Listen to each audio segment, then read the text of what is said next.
Greetings, everybody. It's 2 p.m. our time. I don't know what time it is your time, which is what's so magical about these kinds of events. My name is Paul Robbins.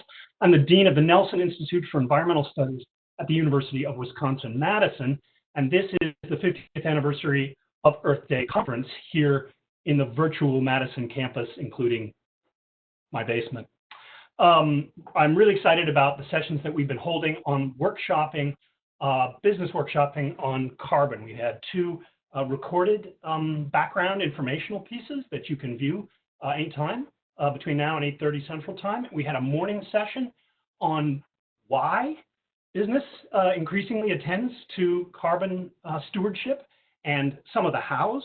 And we're going to go further with some examples from the private sector that are really stunning. So enormously pleased to be working with our private sector partners who remind us, as Gaylord Nelson famously said, the economy is a wholly owned subsidiary of the environment and not the other way around.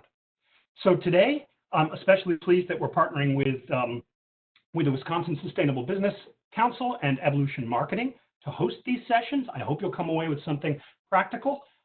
These people are all out there, and you can reach out to them after the fact as well to learn more about how your business can succeed in this space. I know people are out there struggling. It's not a great time for small business, but it is a good time to think about what comes next. So I'm glad you're all here. There are 114 of you out there, which is mind-blowing. That is a big group. So thanks for tuning in. We look to industry to model best practices in sustainability. Not everybody does it, but LaceTech's carbon reduction strategies, as you're going to see, have been highly successful. And Microsoft is poised to implement a carbon negative plan. That's me. If you don't have them visually, that's just me with my jaw dropping, okay? Both of these organizations and their leaders in sustainability have been really great, and their willingness to share their insights with us today is really huge. Thank you both so much for coming in. I'm going to hand this now over to, for moderation, to Jessie Survey-Ortiz, Managing Director of the Wisconsin Sustainable Business Council. She's going to segue us in. We'll have our speakers, and then there's going to be time for a moderated Q&A, I hope, where you can ask these luminaries what they're thinking. Thank you and welcome. Great. Thanks so much, Paul, for the warm welcome. We're going to get started here by introducing this session on innovation and climate leadership by business.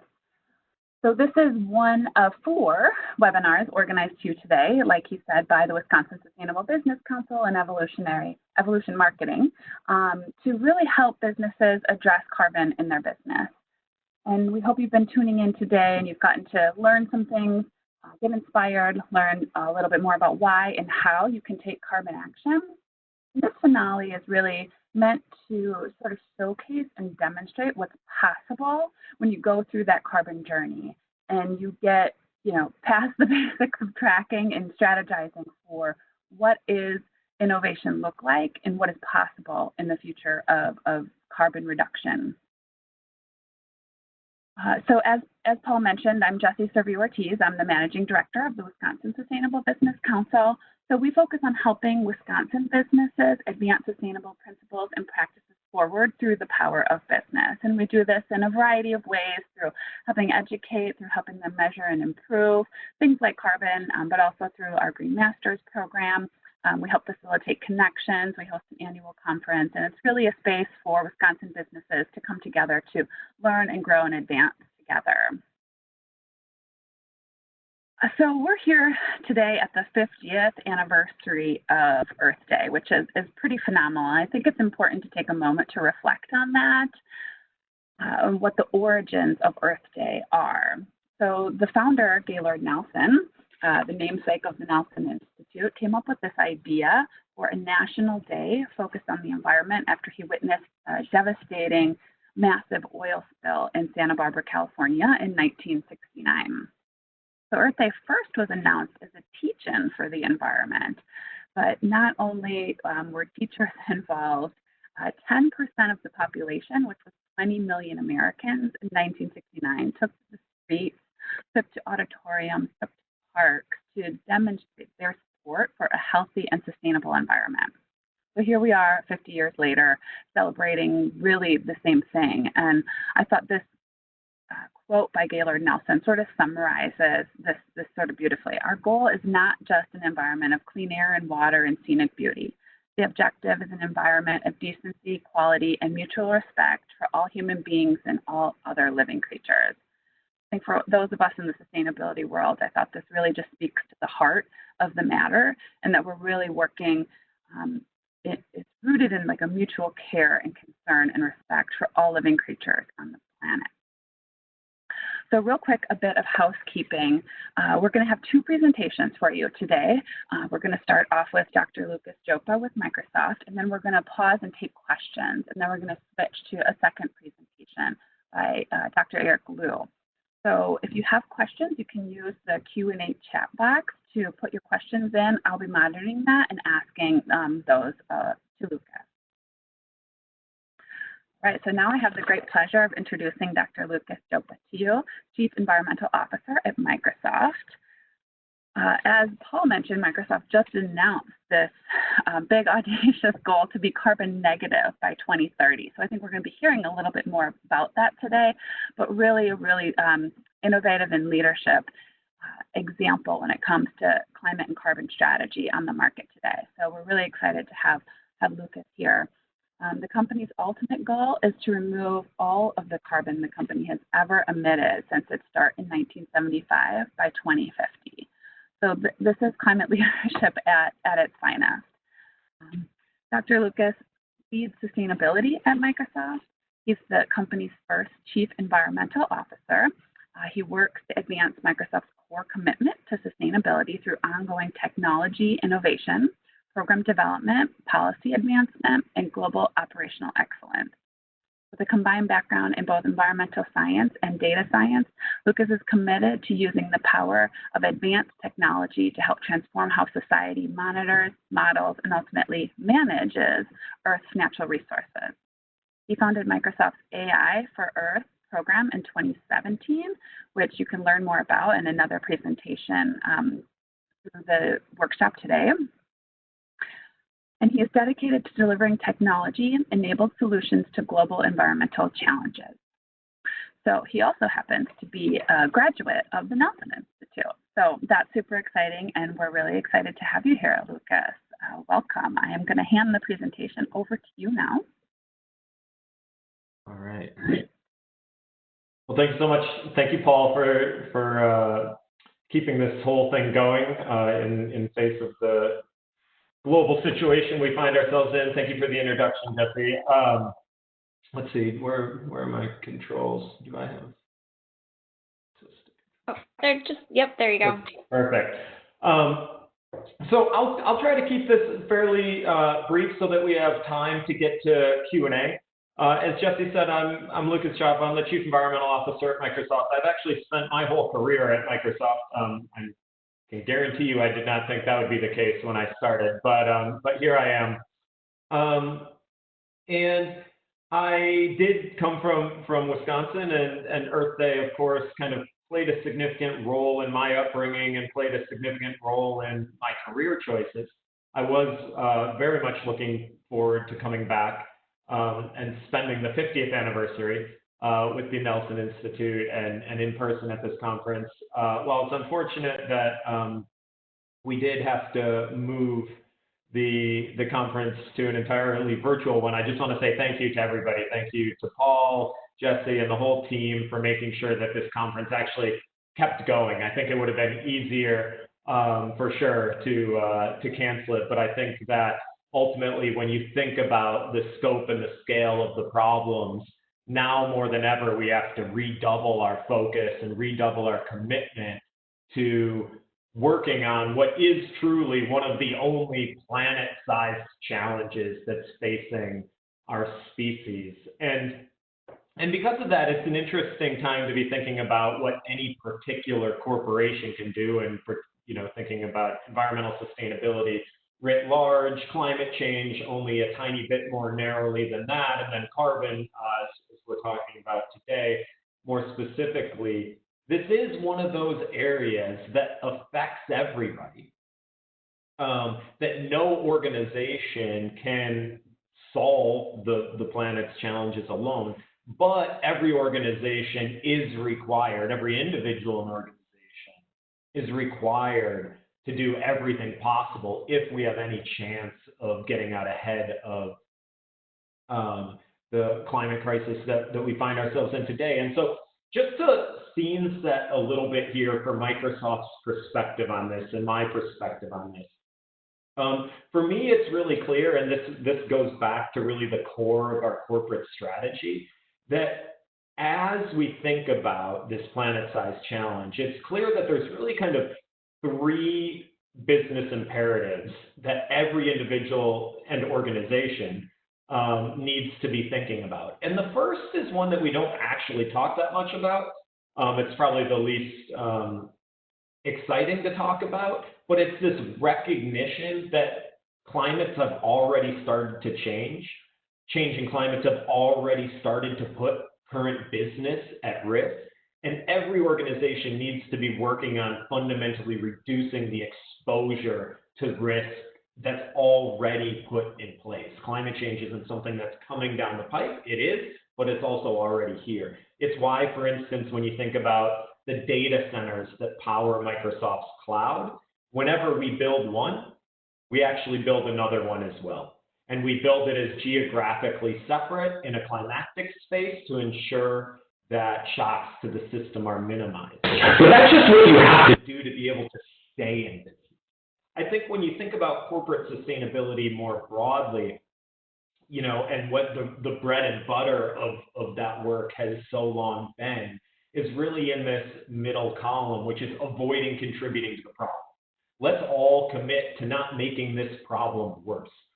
And of course, that's something that we all need to do, but we also have to focus on the opportunity, which is this third category, to help build scalable solutions, to help build pathways out into a more sustainable future. And so when Microsoft thinks about sustainability, we think about the risk and the opportunity, and we think about those three things through these key categories of action. And our all-up approach is to think about sustainability, climate, and carbon specifically through the lens of what I would call our core corporate competencies of technology, engineering, and innovation, to focus on being the best at what we hope to be the best at, which is technology and innovation, which is building technology platforms that people can use to build themselves technology solutions, and to specifically focus on environmental challenges in the solution areas. So the way that we think about sustainability is as inclusive as we possibly can be. We focus on 4 key areas of water, waste, ecosystems, and carbon. And for each of those areas, we think about these 5 pillars of operations, the way our products are managed or are sourced, manufactured, and managed at end of life, the way that people use our products and services to build new solutions, the way customers think about who they can partner with, the policy advocacy that we get behind, and the way that we put our employees to work in all of these areas. So this really on one slide kind of represents our overall sustainability strategy, and there's a rhythm of business behind this and everything else. And it builds off of almost a decade of corporate action. I'm not going to go through every detail here, but I just want to really highlight the 2009 and 2012 commitments. It was back in 2012 that we actually committed to becoming the first carbon neutral company. And we committed that in 2012. We became a carbon neutral company in 2013, and we did that by putting in place a carbon tax, a fee on carbon that is used to raise revenue. All the way through all of these additional commitments, including when we launched AI for Earth, which is a 5-year, $50 million commitment to deploying machine learning solutions in sustainable areas, up to 2019, when we raised our carbon tax to $15. We made our first global water goals and more.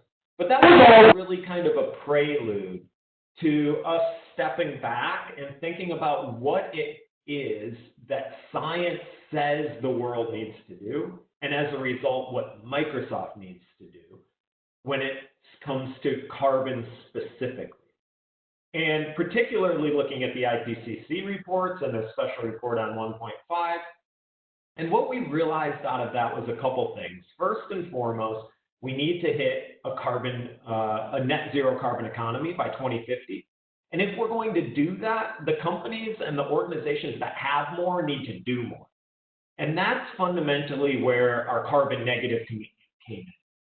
Is that we said, well, if as a global economy we need to be by 2050 net zero, then Microsoft is going to have to go negative. Because we know not every organization is going to be able to go as far as we can. And we have to have some thought about what has gotten us, the emissions that have gotten Microsoft to the success that it's experiencing today, and we need to be able to take some responsibility for that. And then the third bit that we focused on was really around ensuring, this is what I call kind of our commitment of self-awareness, is ensuring that, if we get to 2030 and then to 2050 and Microsoft has achieved its goals and nobody else has because they're not scalable enough, they're too expensive, or they're not accessible enough, then we've failed ourselves and we've failed everybody else. And that's where this this commitment to invest $1 billion in a new climate innovation fund in carbon removal and reduction technologies and many others came from. And we'll cover some more of this in our Q&A. So let me just go back for a second, because what this carbon moment did for us was it served as the first of 4 commitments that we'll be setting across this year. All of them are tied to climate. All of them are tied to carbon. But they allow us to focus on specific aspects of what we need to do for our own business. So while this carbon negative plan was taking shape and thinking about how we're going to switch to 100% renewable energy by 2025, how we're going to completely electrify our campus fleet, and all the ways we're going to reduce our carbon and then remove the rest, we were also thinking about the fact that everything's connected. We were thinking about the fact that nature-based solutions, trees, soil carbon sequestration, all of those things are going to be required in order for us to meet our goals. And so last week, we issued another sustainability announcement, this time around ecosystems. And it in and of itself kind of had 2 key parts. It sees us as becoming one of the first companies to commit to protecting more land than we use by 2025, and putting in place a significant investment in technology platform construction to make it much easier for people to build new environmental monitoring and management applications that can scale around the world. And so I would just say, to wrap things up before we get into Q&A, is we've already begun to see significant benefits to the actions that we've taken. We know, for instance, that a company moving its on-premise computing to our Azure data centers, for instance, can provide them up to 98% carbon reductions just by moving to a more scalable Microsoft cloud. We've seen how effective putting in place a meaningful carbon tax, not a shadow fee just for planning, but a real tax, real price that goes into a fund,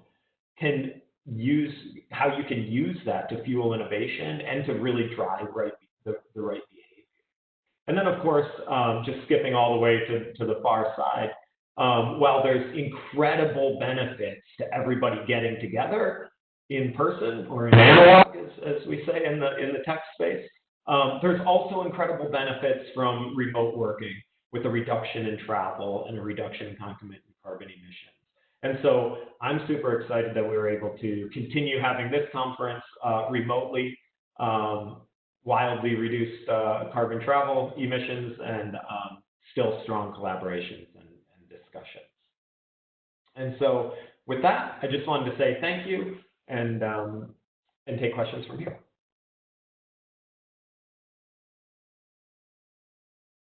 All right, fantastic. Thank you so much, Lucas. We do have several questions, so let me see here about how I can get us started. So a couple of questions kind of around how sustainability is organized at Microsoft and sort of how they took this commitment on to have a CEO, environmental officer. Can you just speak a little bit to how sustainability is organized inside Microsoft and how that plays out into your strategy? Yeah, so I think one of the most important things Microsoft ever did when it came to sustainability actually had very little to do with sustainability. It just had to do with corporate structure. And we, a few years ago, Microsoft had not had a president for a long time. We have CEO and we have executive vice presidents of all of our business divisions, and then we have a CFO. And when Satya Nadella became our CEO, one of the first major moves that happened was he elevated who at the time was our chief legal officer, Brad Smith, to president. And he kept under Brad, the legal division, all of that, but he added a bunch more responsibilities for areas like privacy, security, accessibility, and sustainability. These cross-cutting corporate issues that really recognize that even if we were taking a locally optimal approach in every business unit, those don't necessarily add up to a global optimal for the company.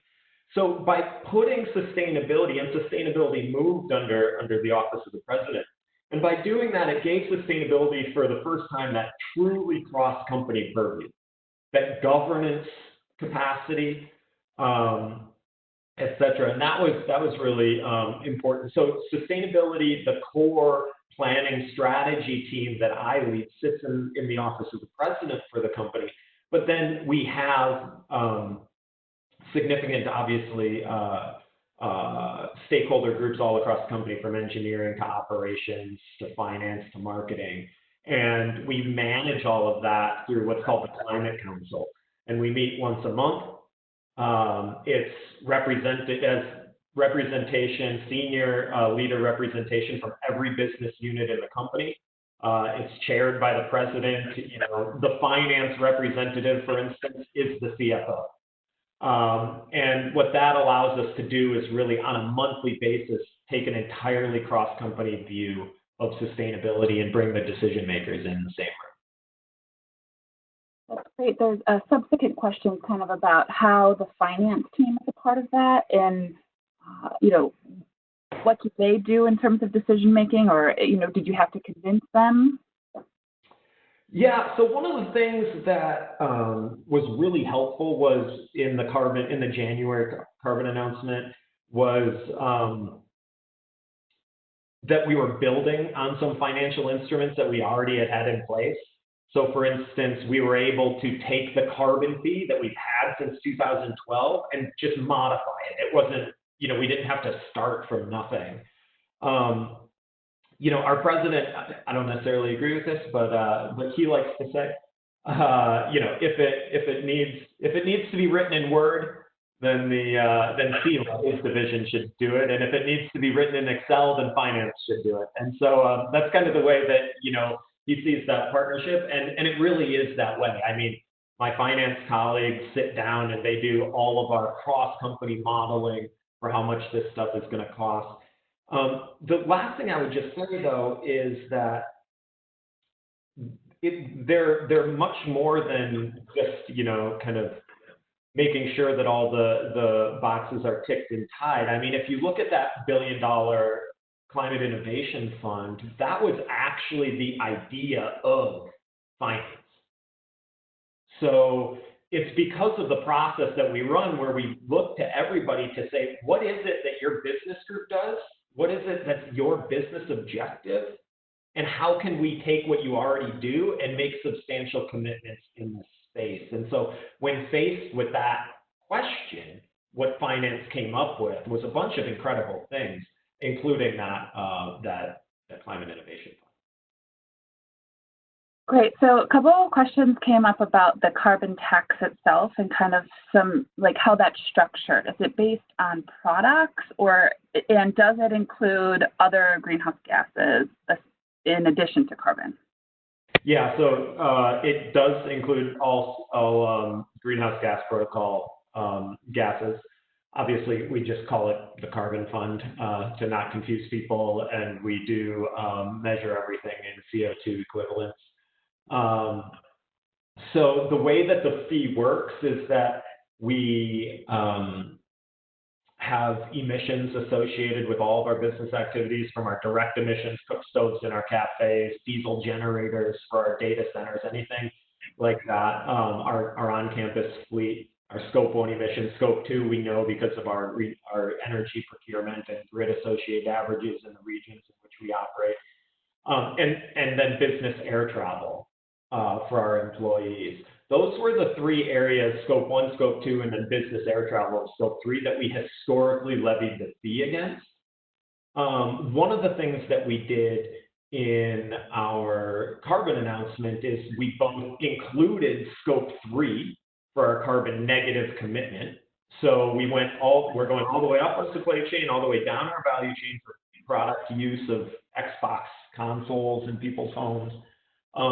All of that will now have a fee associated with it. So literally every carbon emitting activity that Microsoft does, upstream, downstream, or in the middle, we're charging for that.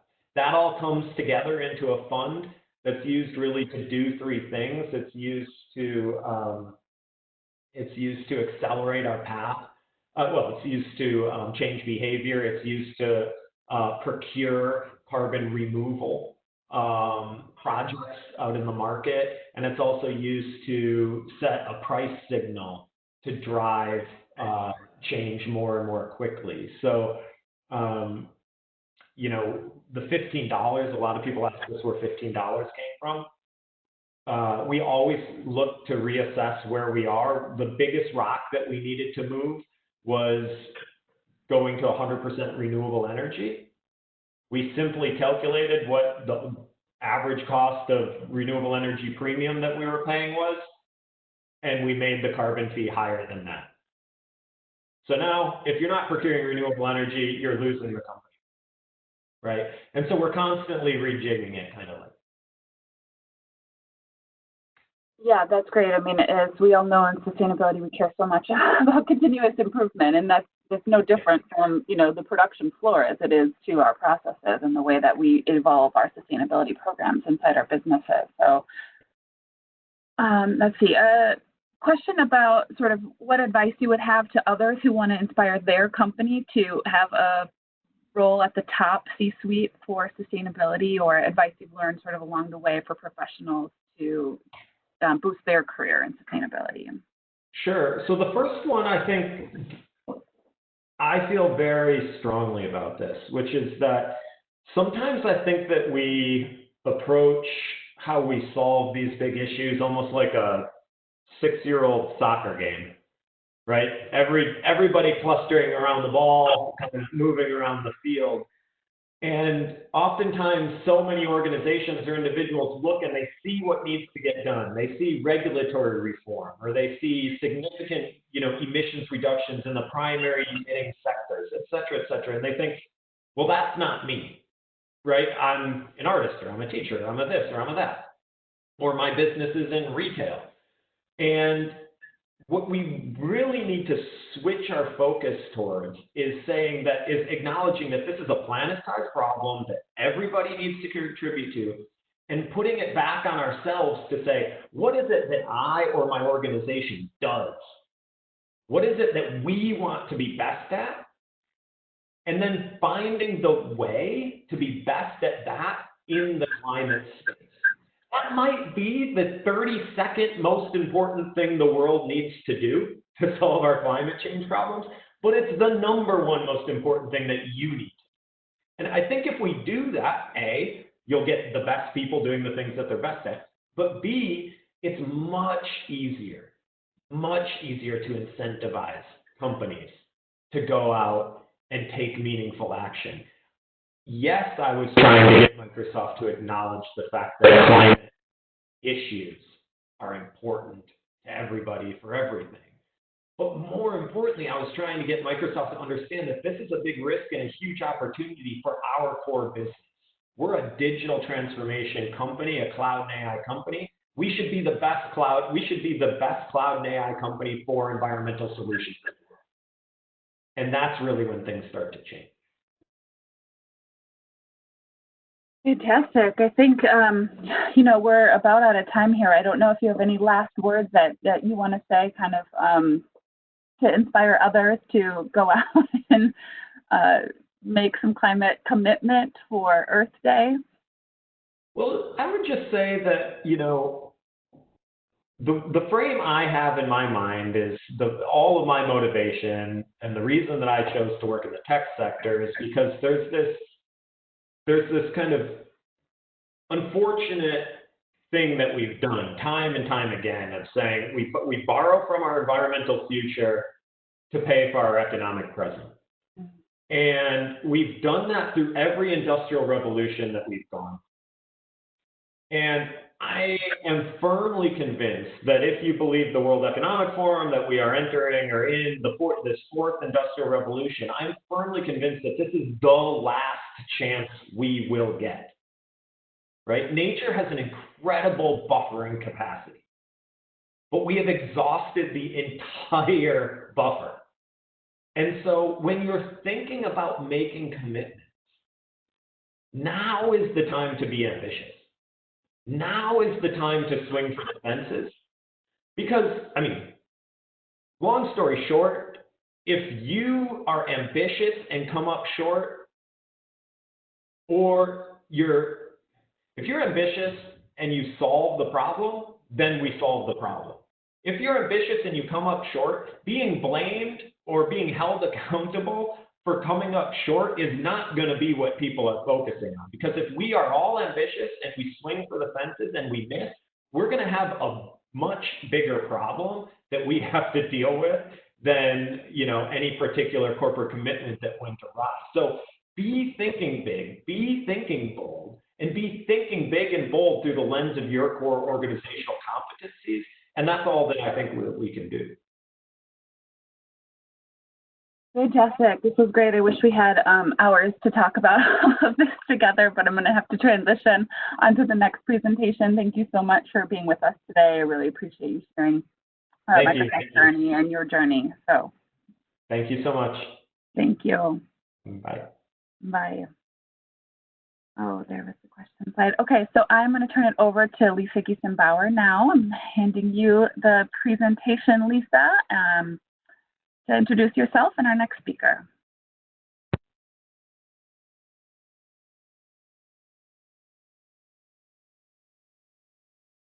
With the Nelson Institute and the Wisconsin Sustainable Business Council. It's an honor for Evolution Marketing to be part of the 50th Earth Day celebration and to be able to represent businesses, especially businesses from the Certified B Corp community, who are working tirelessly to create a more equitably, sustainably, and socially just world. I am hopeful that the individuals from the business community who are watching our live webinars today are inspired and are able to use the tools shared in our pre-recorded webinar sessions within their businesses. When we envisioned what these webinars would look like, we wanted them to be chock full of resources that any organization or entity could use to address carbon within their system. We have focused our efforts on sharing strategies, tools, and in this session, stories of how business, large and small, are choosing to lead when it comes to addressing climate change. As the owner of a small professional service business that is a certified B Corporation, I believe that it's not fair to ask you to do something within your business that we have not done. As such, I would like to tell you a little bit more about the actions we are taking to address climate change and why. For those of you who are not familiar with what a certified B Corporation is, we are businesses that meet the highest standards of verified social and environmental performance, public transparency, legal accountability to balance profit and purpose. B Corps are accelerating a global shift to redefine success in business and build a more inclusive and sustainable economy. Society's most challenging problems cannot be solved by government and nonprofits alone. The B Corp community works towards reduced inequality, lower levels of poverty, a healthier environment, stronger communities, and the creation of more high-quality jobs with dignity and purpose. By harnessing the power of business, B Corps use profits and growth as a means to a greater end. Positive impacts for their employees, communities, and the environment.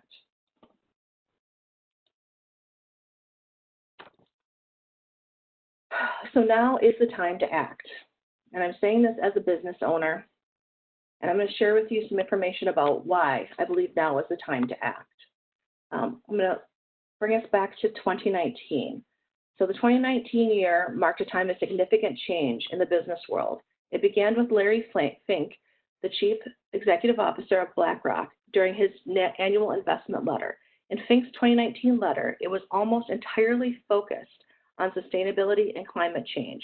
He wanted investee companies to embrace purpose to serve shareholders while also adopting the right kind of reporting standards to ensure they disclose work on sustainability and climate risks. Then in Monday, August 19th, 2019, the Business Roundtable rocked the corporate world with their updated purpose statement of a corporation, specifically broadening the shift in the focus of who the corporation benefits, meaning the ending of shareholder primacy.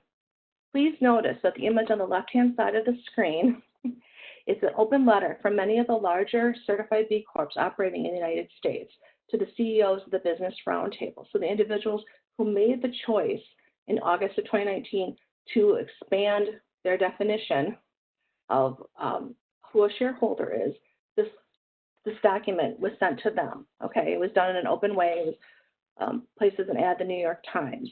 And what's interesting is that these businesses, these CEOs of large certified B Corps, they asked the other businesses, the largest 200 largest CEO companies in the United States, to join them. Okay, and they asked them to join us as a certified B Corps who are walking the walk of shareholder capitalism. As such, we are working hard every day to meet the highest standards of verifiable positive impact for our workers, customers, suppliers, communities, and the environment. And then in 2019, the B Corp Climate Collective was formed in preparation for the COP25. We'll talk more about that in a minute. On this slide, I also highlighted two resources that I think are fantastic for anybody in the business world. The first one is the B Corp Climate Collective. If you go to that link, there's a full page of resources for any business to use. These are free and available online. And then the second resource is for those of you who may be thinking about what you can do at home. Lucas just talked about what we each can do. So if you're worrying about what you can do at home for an individual standpoint, check out the book Project Drawdown. It's an amazing book. It's an online website. Cool stuff is happening with Project Drawdown. One of the speakers earlier today talked about a new relationship between the Nelson Institute and some of their graduate students in doing research with Project Drawdown. So I encourage you to check that out. Needless to say, Project Drawdown is a great resource for all of us. All right, in December of 2019, Evolution Marketing joined more than 500 other certified B Corps in publicly committing to reduce our greenhouse gas emissions to be net zero by 2030. My small firm signed on to this pledge because we are in a climate emergency. Do you hear me? We're in a climate emergency. And I understand that if we don't address this existential threat, my business and my clients may not be in business in the future. I know today that many businesses, mine included, are focused on staying in business, but that's not an excuse to not take action. Once we get through the COVID-19 global pandemic, we, as in the entire society, will begin to co-create a new normal that will now include global pandemics. I implore you all to please include in your new normal a commitment to address climate change, both personally and professionally. I'd like to see you all find a way to address carbon within your home and work. If you're not sure where to begin, I'd like you to go to the Nelson Institute Earth Day website to watch the pre-recorded webinars, Carbon Jargon and Carbon Reduction and Management Tools. These two sessions will give you the tools you need to start on your organization's carbon journey today. In conclusion, I'd like to encourage you all to please join me and taking steps within your business to address climate change. Our next speaker, who I'm very excited to introduce, is Dr. Fu-Min Eric Liu. He is a senior scientist in the synthetic biology team of LanzaTech, Inc. The Illinois-based company has successfully commercialized a microbial process that converts waste gases into fuels and chemicals while saving greenhouse gas emissions. Following the completion of his PhD study in molecular microbiology at the University of Nottingham in the UK, Eric returned to LanzaTech. He is currently involved in leading several government-funded projects to produce fuels and chemicals from industrial waste gases. And here's one cool fun fact about LanzaTech. Last year, they were listed as number 27 on Fast Company's World's 50 Most Innovative Companies in their 2019 list. So welcome, Eric. It's a great pleasure to have you here with us today. I'm sharing the presenter role with you.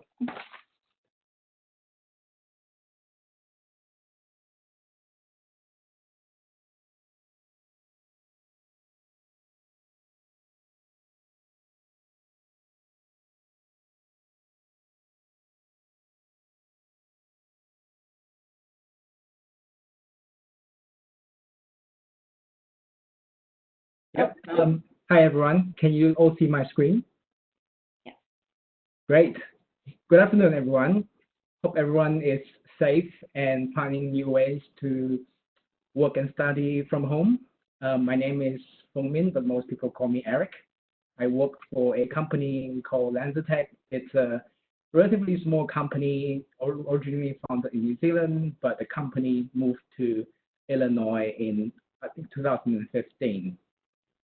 And today, I'm very grateful for the opportunity here to share with you how a relatively new technology called gas fermentation can have a major impact on closing our carbon loop.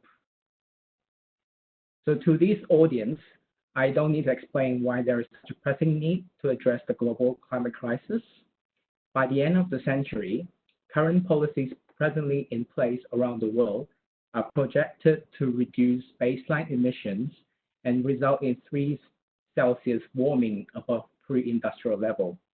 Already, we are witnessing the effect of global warming on more frequent and extreme weather patterns. In many parts of the world, air pollution has significantly impacted the quality of human lives and resulted in millions of premature deaths. And many of our wildlife ecosystems are at a breaking point. So in the near term, we think it is unlikely that we will be able to completely move away from fossil-derived fuels and chemicals. One way to tackle the global climate crisis is to rethink the way we view, we use carbon, and how we can recycle and extend the lifespan of each and every single carbon. We understand that renewable energy such as solar and wind can be carbon-free. The development of electric-based aircraft is still at its infancy, so carbon-containing aviation fuel is going to be required for the foreseeable future. Of course, the chemicals that are required to make our everyday products will continue to need carbon. At the heart of LanzaTech technology is a microbe that carries out fermentation to convert substrates into products. But unlike traditional fermentation technologies that utilize sugar as a feedstock, LanzaTech uses industrial waste gases, which contains carbon monoxide, hydrogen, and carbon dioxide to make fuels and chemicals for cars and airplanes. If you are wondering what is the chicken back at the bottom of the screen, we learned from our process that the biomass generated from the gas fermentation has some nutritional value, so we sell the biomass as animal feed. This technology can also produce chemicals that can be converted into other valuable products such as plastics and tires.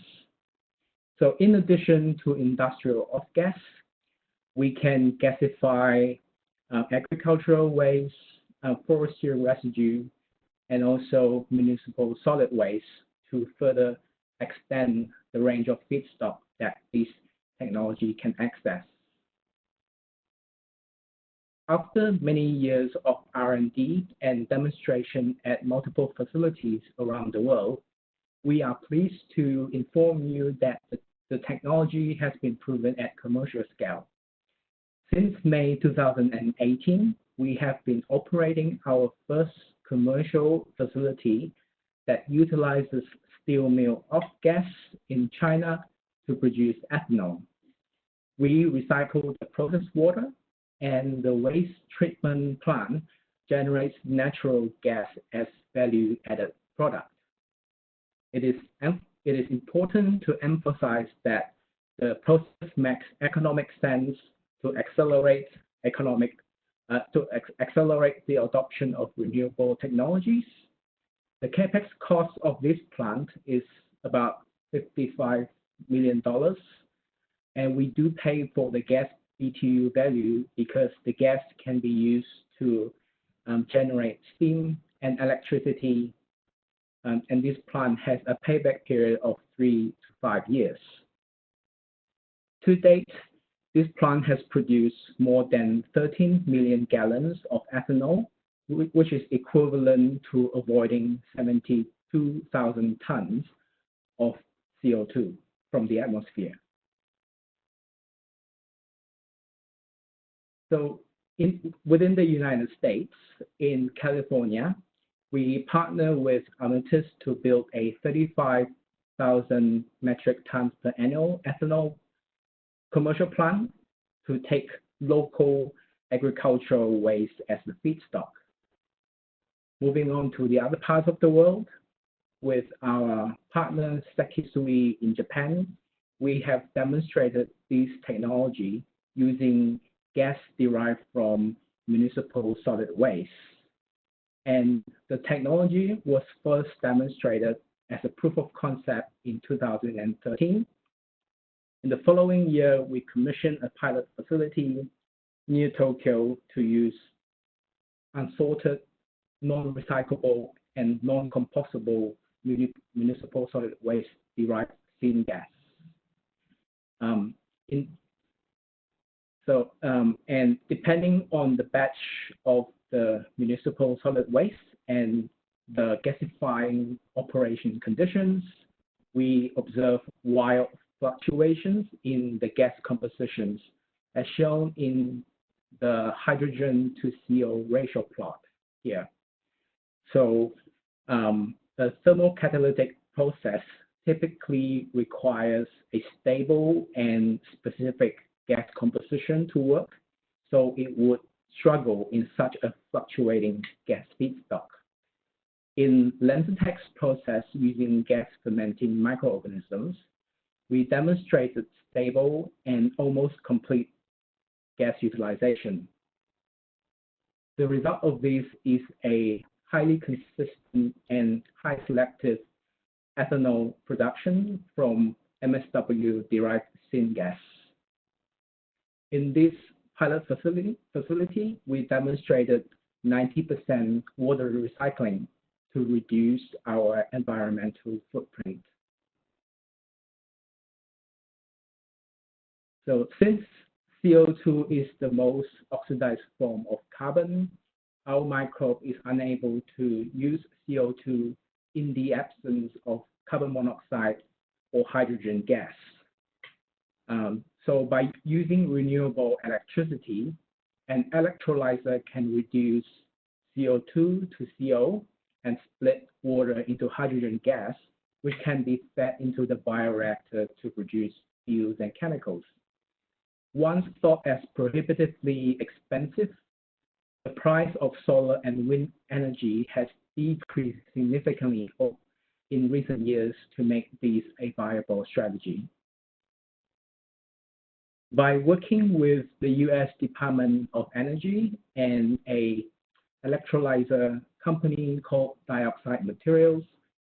We demonstrated the production of isopropanol from 100% CO2 at lab scale in an integrated CO2 electrolyzer bioreactor setup system.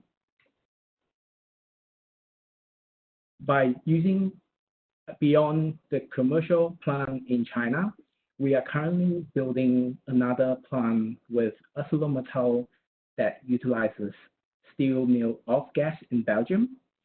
Together with Swayana, we are building a plant in South Africa to use ferroalloy off-gas. In India, we partner with Indian Oil to construct a plant for refinery off-gas. And if we have access to all the steel mill plants and biorefineries in the world, we could produce 500 billion gallons of ethanol a year, which is equivalent to offset carbon emissions of 700 million cars. We understand that there may not be enough demand for ethanol for the purpose of powering cars. At LanzaTech, we view ethanol as an excellent substrate that can be easily transported from rural to plants to be upgraded into other chemicals. For example, ethanol can be converted to jet fuel using a chemical conversion process. In October 2018, together with Virgin Atlantic, we used LanzaTech jet fuel to fly a commercial transatlantic flight from Orlando to Gatwick. The photo here shows Sir Richard Branson and the CEO of LanzaTech, Jennifer Holmgren, after they landed safely at Gatwick. Together with Sinopec, we demonstrated the conversion of ethanol to polyethylene, which is the most common plastic. The ethanol to jet process was developed in collaboration with Pacific Northwest National Laboratory with funding from DOE and DARPA. Besides the development of the actual chemical process, one of the biggest obstacles that we encountered was the ASTM certification process, which is understandably a vigorous and thorough process to ensure this new class of jet fuel is safe for commercial airplanes. Here at LanzaTech, we have been working to genetically engineer the gas fermenting microbe to make new products. This would allow our commercial plant operators to quickly switch to different microbes to make new products such as MEG, acetone, and isopropanol, all using the existing infrastructure. Acetone is a non-native molecule that we have demonstrated at pilot scale, and we are planning to commercialize the process this year. The flexibility to quickly switch products provide our plant operators the ability to respond to changing market conditions and reduce risk in their commercial operations. Just a decade ago, this class of gas-utilizing microbe was largely considered as genetically intractable. We have been gradually increasing our strain engineering capacity since 2010, and we now reach a point where we can do fully automated strain engineering. This picture shows the interior of our anaerobic biofoundry, a first of its kind that significantly increased our strain engineering throughput. This biofoundry is a fully integrated system of robotic arms, liquid handlers, colony pickers, and incubators in context of anaerobic conditions and is able to handle toxic gases. Sophisticated genetic tools such as multiplex genome editing and rapidly develop prototyping new pathways. All our projects are guided by multi-scale modeling to ensure that the microbe is able to produce the target molecule from a given gas composition, and also that the overall process is commercially viable at scale. So as I mentioned earlier, LanzaTech was founded in New Zealand almost 15 years ago, and it has taken us 13 years to go from lab to full commercial scale. It takes a lot of data generated from multiple demo facilities to learn the hard lessons as we scale up our process, and also to convince our partners to put in the capital to build the commercial plans. We are thankful for the commitment of our investors and also strategic partners over the years to turn this new technology into a reality. So back to the beginning of the presentation when we talk about how society should use carbon if we are serious about tackling the global climate crisis.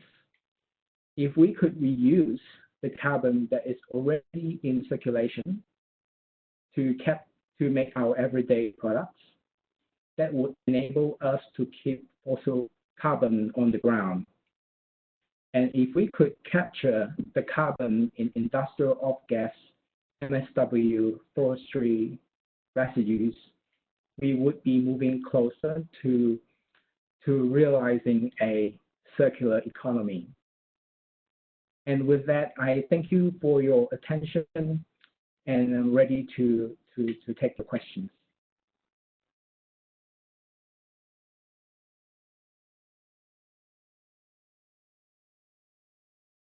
Thank you so much, Eric. It's interesting to think about carbon in this way. It's different than I think a lot of the traditional businesses think. So I'm excited to hear how you're recapturing it from the atmosphere and thinking of it in terms of circularity. We did have one question just come in about sort of the elimination of plastics altogether. I don't know if you can speak to sort of your technology and its how it relates to plastic. Yeah, I think to answer your question, I need to address it from both the front end and the back end. So in terms of the front end, our technology is pretty versatile and it is able to take virtually any carbon-containing feedstock, including MSW and plastics, gasify it into carbon monoxide, hydrogen, and carbon dioxide, and we can feed it into a bioreactor with microbes in it. And the second part of the equation is to have a microbe that is able to convert these waste gases into novel monomers for bioplastic synthesis. And already here in LanzaTech, we have demonstrated the production of over 100 molecules. A lot of those are non-native molecules, and some of these monomers can be polymerized into bioplastics.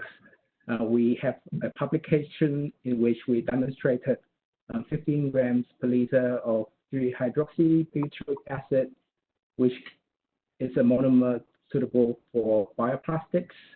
And we have also demonstrated the production of acetone, which is not really a monomer for bioplastics, but we have been able to demonstrate that at pilot scale. What does the acetone replace, or what can that be used in? Acetone can be used as a solvent for painting, and a lot of the manufacturing processes use acetone. Okay, as a solvent. That makes sense.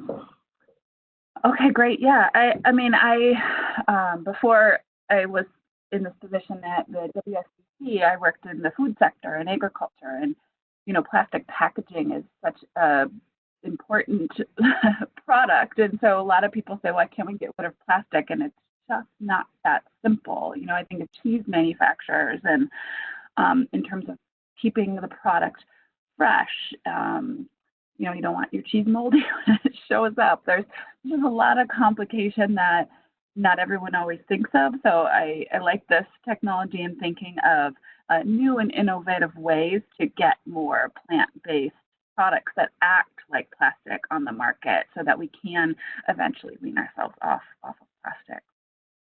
So thank you so much for being with us today. Thank you, Lisa.